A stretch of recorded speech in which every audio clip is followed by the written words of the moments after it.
Hey YouTube, this is Armin with Ambush Gunsmithing. Like everybody else, I look at everybody's videos on YouTube, and absolutely there is a lot of good gunsmiths out there, and a lot of people who know their guns real well, and they know how to assemble them.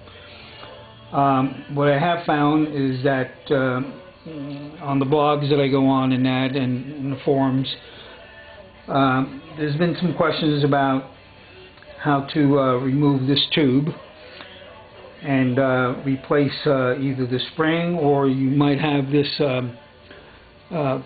bushing right here, which is down in the bottom of the gun. I'll give you a quick shot of it. Right down along the bottom here of the tube. So what happens in order to take this piece out, what you got to do is you got to unfortunately pound on the top here and drop it through, because it's kind of compressed in there, and that'll loosen up the tube so that you can go ahead and remove the spring and remove the shell stop with the bushing that controls the ejector on it, so that you can release your shells, release your bolt. And it's not really difficult. You just got to be a little bit aggressive with it. In this particular case, I've already done this and kind of done it, so it just saves a lot of time.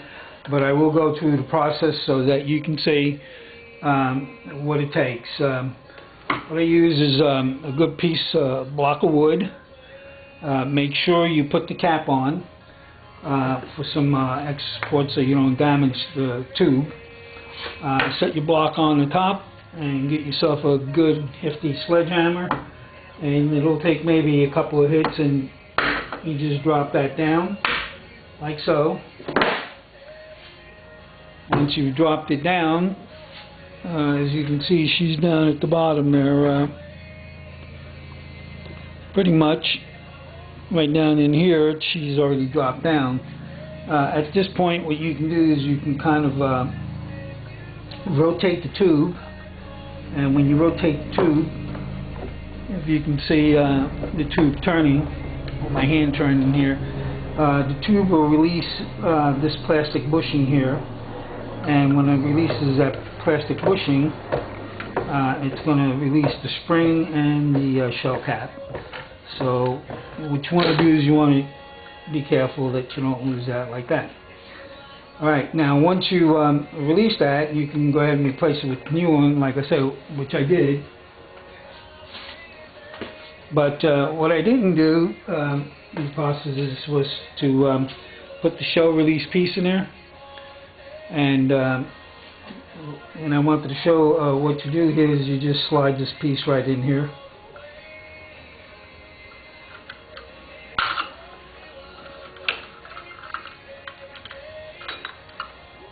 Your shell cap and your bolt release. Slide that piece in there and let it catch right in there like so. It'll just sit in there, and you gotta be kind of careful with it, because that piece can break on you, especially putting it back together again. So once you've done that, then you gotta take the rifle and you gotta reverse it so that you can go ahead and install this, and we'll do that here in a minute, and I'll be right back.